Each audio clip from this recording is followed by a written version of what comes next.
ভোটের প্রচারে পুকুরে নেমে জেলেদের সঙ্গে মাছ ধরলেন রাহুল গান্ধী। রোববার বিহারের বেগুসরাইয়ে নির্বাচনী প্রচারের ফাঁকে স্থানীয় জেলেদের সঙ্গে পুকুরে নেমে মাছ ধরেন এই কংগ্রেস নেতা।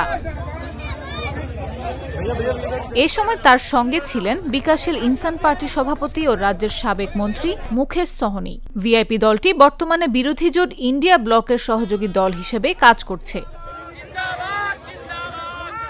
সোশ্যাল মিডিয়ায় ভাইরাল ছবি ও ভিডিওতে দেখা যায় রাহুল গান্ধী তার স্বভাবসিদ্ধ সাদা টি শার্ট ও কালো প্যান্ট পরে রয়েছেন। নৌকায় করে পুকুরের মাঝখানে পৌঁছে তিনি লাফ দিয়ে পানিতে নামেন। এরপর স্থানীয় জেলেদের সঙ্গে জাল টেনে মাছ ধরেন এবং হাস্যোজ্জ্বল আড্ডায় অংশ নেন।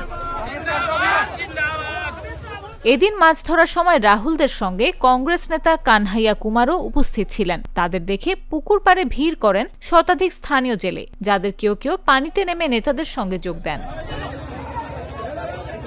এই ঘটনার একটি ভিডিও কংগ্রেসের পক্ষ থেকে এক্সে প্রকাশ করা হয়েছে। সেখানে বলা হয়েছে, রাহুল গান্ধী স্থানীয় জেলেদের সঙ্গে তাদের কাজের চ্যালেঞ্জ ও দুর্ভোগ নিয়ে কথা বলেছেন।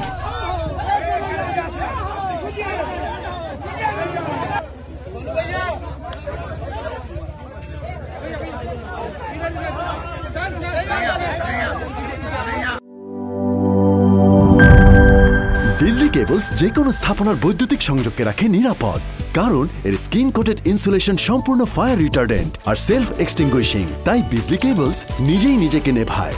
বিজলি কেবলস, নিরাপদ আজীবন।